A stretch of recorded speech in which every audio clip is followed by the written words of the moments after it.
Willkommen, welcome, bienvenue. La radio du festival Bildrausch.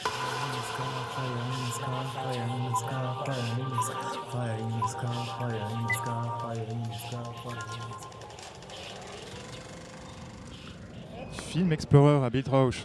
Pour un troisième temps d'échange autour des films en compétition cette année à Bâle, nous allons cette fois discuter du film d'Alain Gomis, centré sur la figure du grand pianiste et compositeur de jazz Thelonious Monk, Rewind and Play. Nous sommes en décembre 1969. Monk arrive à Paris pour donner une série de concerts. Avant cela, il doit enregistrer Jazz Portrait, une émission pour la télévision française. À partir des rushs de ce programme qu'il a retrouvé, Gomis nous montre un Thelonious Monk à la fois déphasé par le décollage horaire et profondément touchant. Un homme qui doit subir la loi d'une machine médiatique cupide, particulièrement empressé de l'enfermer dans des clichés. Le film montre la résistance poétique par la musique de ce colosse débonnaire et fragile face aux atermoiements et à l'entêtement, un rien risible de ceux qui tentent d'exploiter sa notoriété et son génie pour servir leurs propres intérêts. Pour commencer cette table ronde avec vous, Giuseppe, Jean et Émilien, j'aurais presque envie de dire que c'est notre second film de boxe de l'après-midi, après le long métrage de Sho Miyake.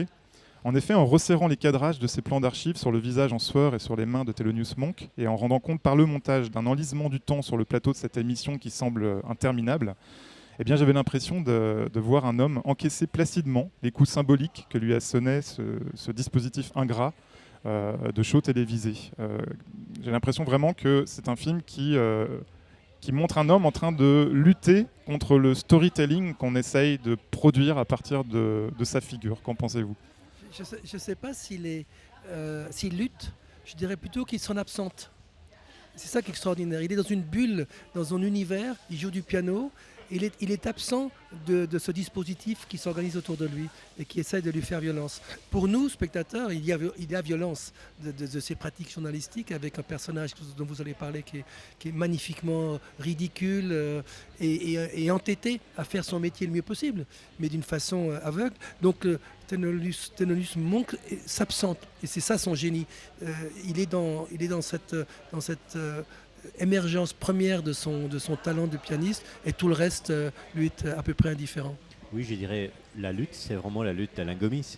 Je dirais d'abord parce qu'il réussit à montrer justement comment Thelonious Monk s'absente, comment Thelonious Monk à sa façon résiste, mais pas parce qu'il lutte contre ce système-là, mais parce qu'il cherche doucement, avec beaucoup de douceur, d'imposer sa unique force qui est la force de la musique, la force de lui comme créateur, son besoin de raconter des histoires, de son histoire, d'un jazzman qui commence à la fin des années 30 avec une musique particulière et qui arrive jusqu'à 69. Donc je pense que c'est vraiment un film que par le montage parle d'une lutte qui est celle d'abord d'Alain Gomis et qui est une lutte totalement ancrée aujourd'hui, en 2022. Je pense qu'Alain Gomis a fait un film d'archives, fait un film avec des images d'archives, mais évidemment, son intention, et c'est ça l'intérêt, c'est de projeter, de nous mettre face à une problématique que je trouve absolument actuelle.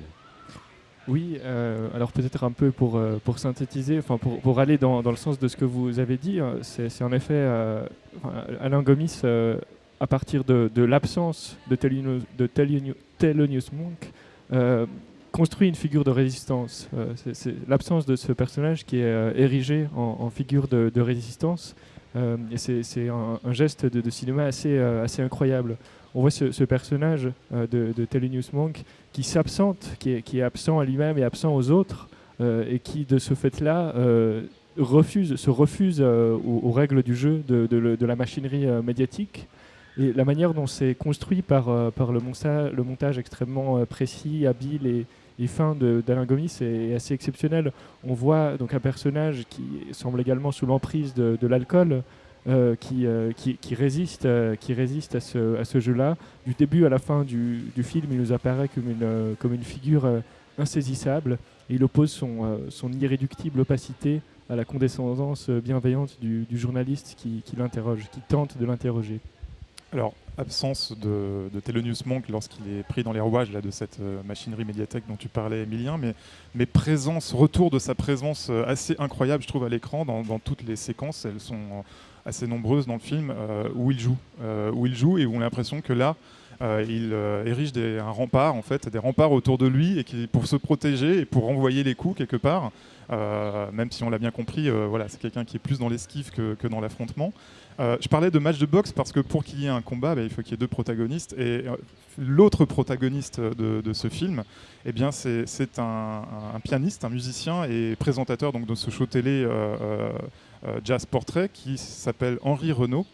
Et qui essaye effectivement de faire son travail du mieux qu'il peut, mais qui est tout le contraire du génie de l'improvisation et de la sagesse de Thelonious Monk, qui est quelqu'un qui est constamment dans l'hésitation, dans la reprise, dans les atermoiements, dans l'énervement même de lui-même. Et je trouve que le contraste est très très fort entre ces deux personnages, un personnage qui n'arrête pas de parler, un autre qui est mutique, un personnage qui s'agite, un autre qui est vraiment dans la maîtrise chirurgicale quasiment de l'immobilité, et lorsqu'il s'agit de jouer de la musique, eh bien de cette gestuelle qu'Alain Gomis d'ailleurs rend formidablement par le montage son. Il y a un moment donné où Thelonious Monk donc, joue et le son disparaît progressivement, et là on n'a plus que finalement la gestuelle du pianiste au travail, et c'est un moment qui est absolument magnifique. Et la respiration. C'est ça, et la respiration. Ouais, c'est ça. Il y a deux scènes dans le film. Il y a la scène du studio d'enregistrement de cette émission et effectivement le cinéaste déconstruit la scène. Donc il joue avec les archives d'une façon iconoclaste. C'est passionnant.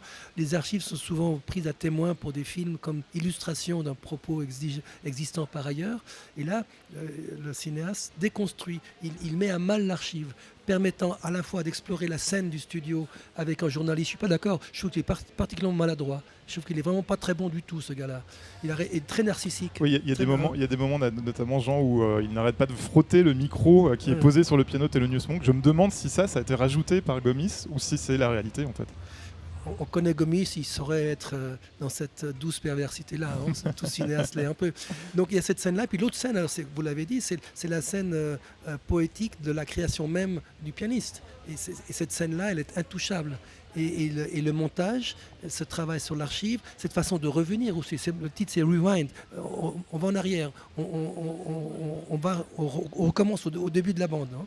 Et ce Rewind nous dit à quel point il est intéressant, intelligent, que ça peut être intelligent de maltraiter une archive pour en faire émerger une autre vision, une autre sensibilité. Oui, tout à fait. Là, il y a presque une sorte d'effet de miroir entre la figure d'Alain Gomis et celle de Thelonious Monk. De la même manière que Thelonious Monk brise les règles de l'entretien, il s'en absente, il entretient un rapport subversif par rapport à ce jeu-là.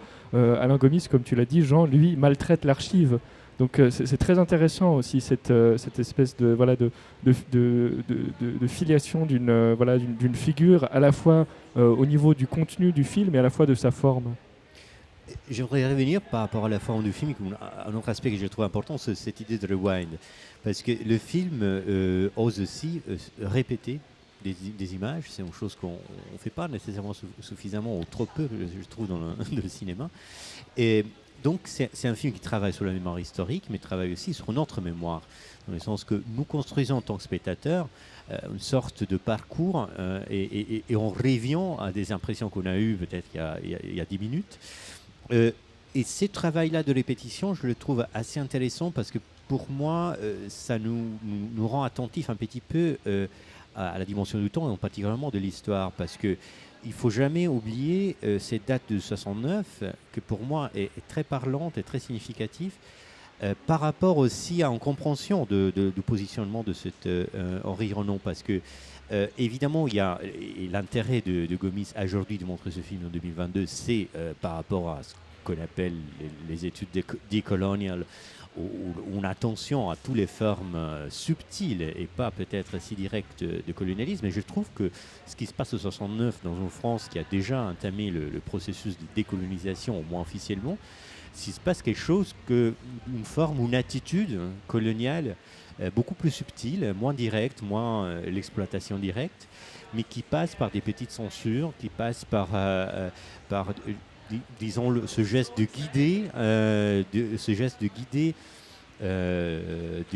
et de façonner l'histoire, de façonner la façon de raconter une histoire.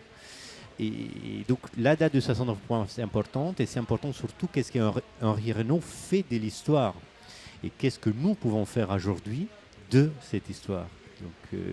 Donc ce travail vraiment de mise en abîme, je dirais, de niveau de perspective historique, je pense que c'est très important par rapport au geste d'Alain Gomis aujourd'hui. Et préciser que ce qu'on voit dans le film, essentiellement, ne devait pas être diffusé. Ce sont les chutes, c'est ce qui se passe dans les temps morts, indépendamment du moment où le pianiste est filmé. Donc on a accès à ce qui était non prévu du tout à la diffusion. Il y a un côté un peu franchir un seuil de l'interdit, parce que normalement, dans une bonne émission, on enlève tout ce qui n'est pas tenu comme suffisant. Comme dans une émission de radio, vous allez couper beaucoup de choses dans ce qu'on dit. Et là, ils ont tout gardé. Ça, c'est les actes manqués, en l'occurrence, d'une émission, d'une production et d'un animateur qui aujourd'hui sont mis un peu au pilori d'un Gomis très inspiré. Peut-être encore un petit détail formel qui m'a assez intéressé, c'est que le dispositif avec lequel Alain Gomis travaille m'a fait penser un peu à Kamal Al-Jafari, à sa façon de travailler quelquefois, toujours dans l'image.